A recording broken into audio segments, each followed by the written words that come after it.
Sophia Soda with the Nerds of Color. Thank you so much for your time Nice. today. Of course, same to you. Thank you. Congratulations on your performance in this. First of all, the movie was so much fun, but you were Thank just incredible as Dalton. And I want to start off with the fact that you actually worked with Patrick in the past and have friendship with him after. I'm curious, was there anything that you learned from him, either as an actor, a friend, or a person, and then you took it with you to this project and like it helped you in some way or shape or form? Patrick, from the moment I met him when we were making Donnie Darko, always had a really wonderful sense of humor, and he was just really kind. I think as a person, his encouragement with me throughout my career was just so lovely. He and his wife Lisa, even to this day, Lisa is just so loving and then I also think just him and his interpretation of Dalton and what he brought, his charisma as an actor. I've loved him since I was a kid. I was raised by Patrick Swayze movies and on Patrick Swayze movies.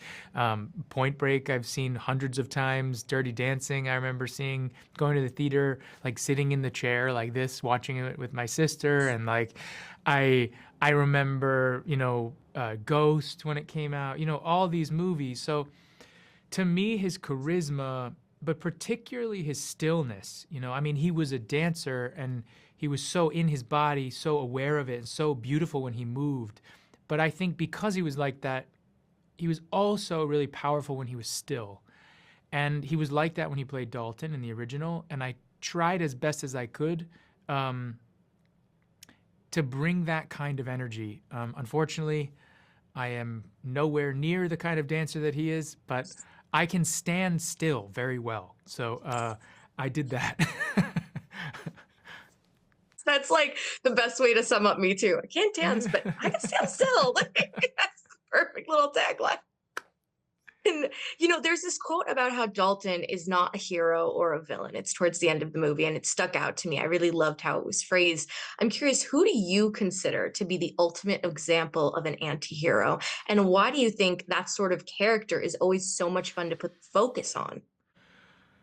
I think we have a way in which we sort of have been define characters in movies somehow where you have a hero and anti-hero, and I don't know if I subscribe to that. I think I've always been interested in humans, and that is, full of their complexities, and that's what I've always been interested in.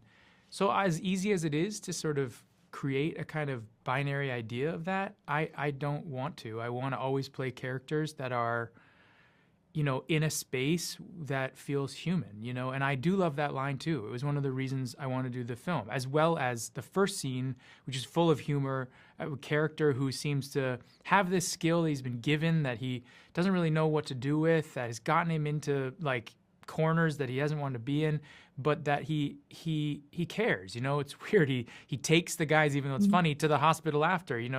He's a complex. So funny. It's funny, and it's a you in the car was just too funny. But he's like aware of them being in pain. So it's funny and all those things. But I think what makes it great is that he's struggling with these things, and I think that's the best part of him. It feels very human to me. Yeah. And last quick question. I can imagine the amount of effort that went into those fight sequences, which it shows, and it was amazing.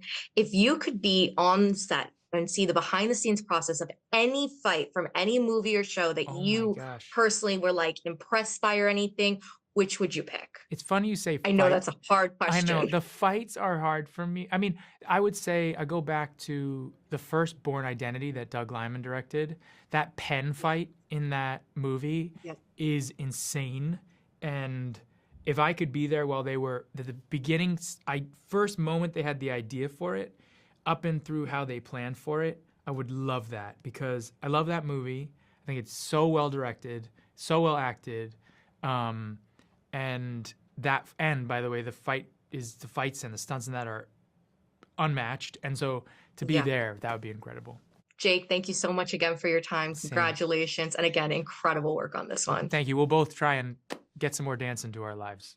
I know, but next time we speak, we'll have to like demonstrate. We'll I think have it's to get important. dancing lessons in the meantime, right?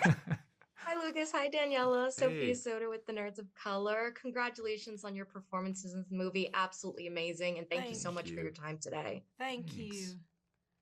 Of course. So, the first thing I want to ask you is I can imagine the effort that went into these intense fight sequences, and it shows it's amazing. With that in mind, which fight sequence from any movie or TV show that you were impressed by or a fan of would you have liked to be on set to see the behind the scenes process of filming? Mm. Ooh, ours? Can we say ours? I think ours is You so can good. totally see our, you can see whatever you want. That's so cocky, but I just think are really, really fun. And I'll say this: I wasn't a part of this fight scene, but one that you're involved in towards the end of the in the movie, boats. yeah, that one is. I would have Yeah. loved to be in that scene. It was just so well done and looked so cool. It was nice. It was nice to shoot.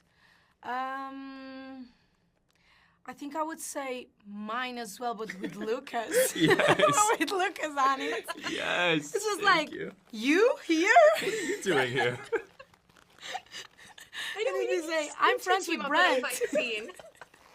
We didn't get to see you two fight together in a I fight scene. That know. would have been so much Yeah. fun, right? I Because we're know. friends, but We're I took care friends. of Yeah, you, she actually remember? took care of me at the end when Yeah. I get beat up by Conor McGregor. She comes to my rescue. Yeah, and I love Yeah. those ends of scenes that like we're just waiting to hear the word cut, so we're just talking bullshit between us and making jokes. You can hear it really, really quietly if you listen closely. I say to Daniela, that Irish fuck broke my back. Really? Yeah, you can hear it really quietly. They kept it in, and then you go, oh my god, let me see it. You can hear it really quiet. I need to rewatch it. Now I have to go back. Yeah, you have to go back. There's an Easter egg there for you. One thing I love about your characters in this movie, I mean, I just think we see such different aspects from the beginning to the end. For Billy, I feel like we see him grow and get his confidence by the end and sort of stand on his own, which amazing. And then for Ellie, what I found about your character most interesting was the peeling back of the layers to see how she grew up and all of that. What was your personal favorite aspect to explore tied to your character's individual arcs? I think it was a classic kind of boy to man arc, like Jake's character is the Mr. Miyagi trainer of him, and you get to see him own his space to have, to have a clear arc and a kind of small supporting role, and that was a really cool thing, an important thing, and just inspiring thing to just own your space and stand up for yourself. Say it with your chest, as Ariana Grande likes to say. Love the reference. Right? That was My God. amazing. Daniela, what about you? And for me, I think one of the most interesting things that maybe the audience will be like, oh no, but there's why we need a sequel, would be the fact that, yeah, her path is not obvious, it's not the path that everyone will be expecting. Yeah. But at Yeah. the same time, it's mature from her and very evolved from her to be able to let go and just embrace whatever happens. Yeah.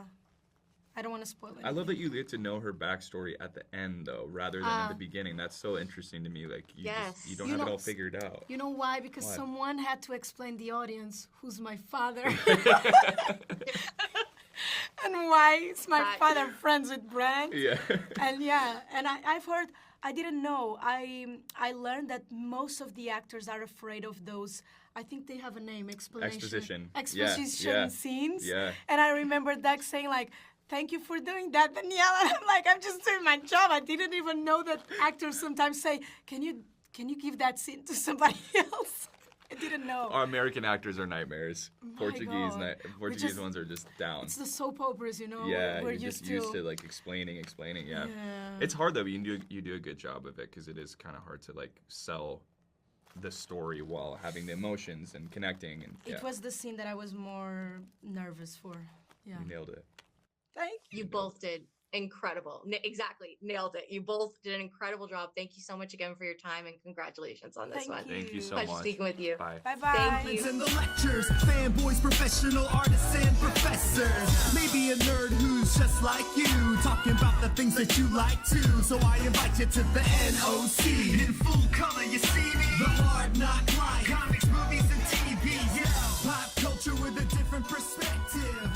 on your screen, hit play, so check this.